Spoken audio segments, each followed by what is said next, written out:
Aquí podríamos tener dos tipos de conversaciones muy diferentes.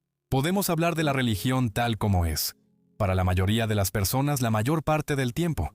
Y podemos hablar de lo que la religión podría ser o debería ser, o quizás de lo que es para la minoría más pequeña de personas. Solo quiero que seas consciente de esa diferencia, porque podría perderse. Es cierto que algunas personas definen a Dios como conciencia pura o como sinónimo de las leyes de la naturaleza. Pero si hablamos de la conciencia y las leyes de la naturaleza, no estaremos hablando del Dios en el que la mayoría de nuestros vecinos creen, que es un Dios personal que escucha nuestras oraciones y ocasionalmente las responde. Así que solo quiero que seas sensible a esto. Si Miguel o yo decimos algo despectivo sobre el Islam o el cristianismo, lo cual parece posible, la respuesta del otro lado no debería mencionar la mecánica cuántica. Y no debería hacer referencia a una noción de Dios tan despojada de doctrina, hasta volverse casi sinónimo de puro misterio, información, energía o lo que sea. Así que solo quería dejar eso claro ahí donde todos puedan verlo. El Dios en el que creen nuestros vecinos es básicamente una persona invisible. Él es una deidad creadora que creó el universo para tener una relación con una especie de primate. ¡Qué suerte la nuestra! Y tiene galaxia tras galaxia de las que ocuparse, pero está especialmente preocupado por lo que hacemos. Y está especialmente preocupado por lo que hacemos cuando estamos desnudos.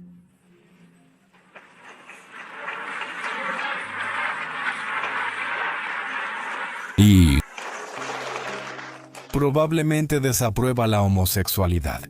Y ha creado este cosmos como un vasto laboratorio para poner a prueba nuestro poder de credulidad.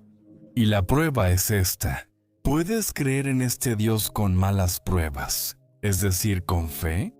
Y si puedes, ganarás una eternidad de felicidad después de morir. Y es precisamente en este tipo de Dios y en este tipo de esquema en lo que debes creer. Si vas a tener algún tipo de futuro en la política de este país, no importa cuáles sean tus dones. Quiero decir, podrías ser un genio sin precedentes. Podrías parecerte a George Clooney. Podrías tener $1,000 millones y podrías tener las habilidades sociales de Oprah. Y no vas a llegar a ningún lado en la política de este país, a menos que creas en ese Dios. Hablemos de lo que quieras. Me alegra hablar de la conciencia. Pero por favor nota que cuando nos alejamos del Dios que realmente está moldeando los eventos humanos, o del discurso sobre Dios que realmente está moldeando los eventos humanos en nuestro mundo. En este momento, realmente somos prisioneros de la literatura. En este momento, estamos limitados a hablar explícitamente sobre estos libros, o de alguna manera vaga en conformidad con estos libros. Y estos libros los escribieron personas que, todos en esta sala tienen mayor acceso a información y conocimiento científico. Ahora es solo sentido común básico, más que los autores de la Biblia y el Corán. Y, de hecho, no hay una sola persona en esta sala que haya conocido a alguien cuya visión del mundo sea tan limitada, simplemente por la época en la que vivieron, como las visiones del mundo de Abraham, Moisés, Jesús o Mahoma. Hasta que enfrentemos ese hecho, hablemos con honestidad y nos comprometamos a un diálogo moderno sobre el bienestar humano. Seguiremos a la deriva. Vamos a analizar si aprobar leyes sobre matrimonio gay, prohibir la blasfemia en la ONU, o permitir que los periódicos publiquen caricaturas del profeta Mahoma. Y simplemente vamos a estar desconcertados por las certezas implacables de personas que obviamente se están mintiendo a sí mismas. Muchas personas viven experiencias extraordinarias en todos los contextos tradicionales. Eso, en sí mismo, prueba que todas estas religiones están equivocadas. Todas estas religiones afirman su validez exclusiva. Y el hecho de que haya cristianos que tienen experiencias profundas de paz, y que haya musulmanes, y que haya ateos, y que haya budistas, eso demuestra que existe un principio más profundo del que deberíamos hablar sin sectarismos ni influencias de la literatura de la Edad de Hierro. O sea, eso está bien. Entonces, Ese es un punto muy importante. Ese es un discurso científico sobre las posibilidades del bienestar humano.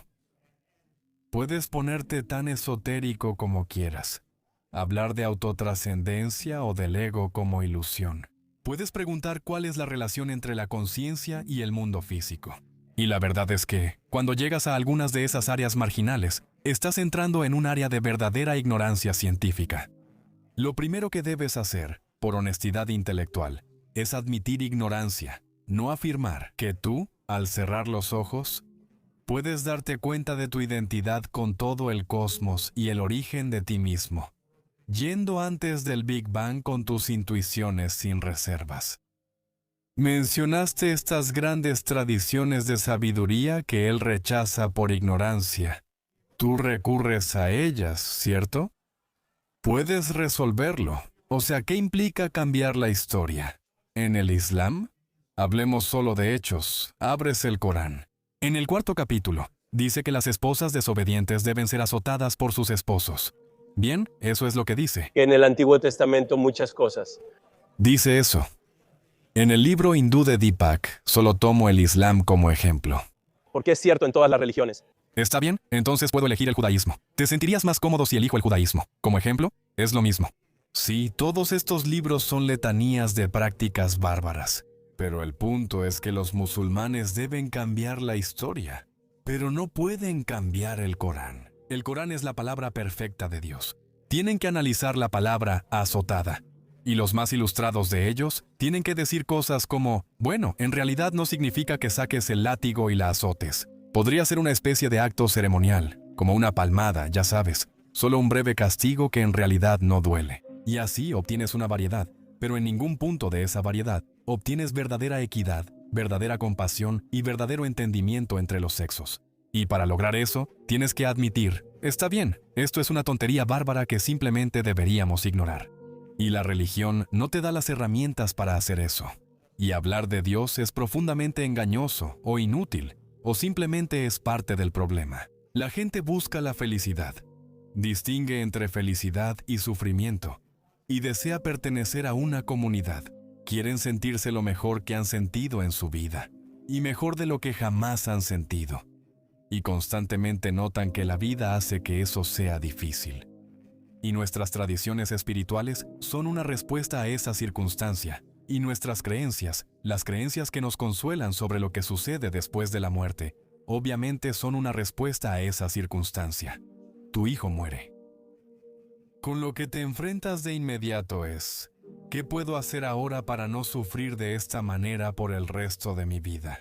La gente suele contarse historias, como que la muerte es una ilusión y que todos nos reunimos con Jesús tras morir. Eso funciona para muchos y están muy apegados a esa historia. Pero esa historia, tanto en sus resultados como en la forma de llegar a ellos, es realmente la antítesis de la mentalidad científica. Y simplemente no podemos mezclarlas. Y tenemos que darnos cuenta cuando nos estamos mintiendo a nosotros mismos y cuando les estamos mintiendo a nuestros hijos. Y tenemos que notar que hay un riesgo en fingir que sabemos cosas que no sabemos. ¿No sientes que la creencia en Dios es desde una base neuroquímica o estructural inevitable? Bueno, no. Lo entiendo. Tengo al menos una muestra de uno que estoy bastante seguro. En segundo lugar, basado en nuestra necesidad de tribus y sociedad. ¿No sientes que, de nuevo, la creencia de que no hay Dios va a creación estructurada por nosotros mismos, sin debatir la causa? ¿No crees que estamos sesgados así, que en la sociedad siempre tendremos la creencia en Dios como la creencia principal y la creencia de que no hay Dios? Una menor y actualmente una comprensión que no se expresa mucho. ¿Sí? Es un punto de vista curiosamente provinciano. Estamos en América, donde casi somos una teocracia. Pero en Europa Occidental tu pregunta no tendría sentido ahora.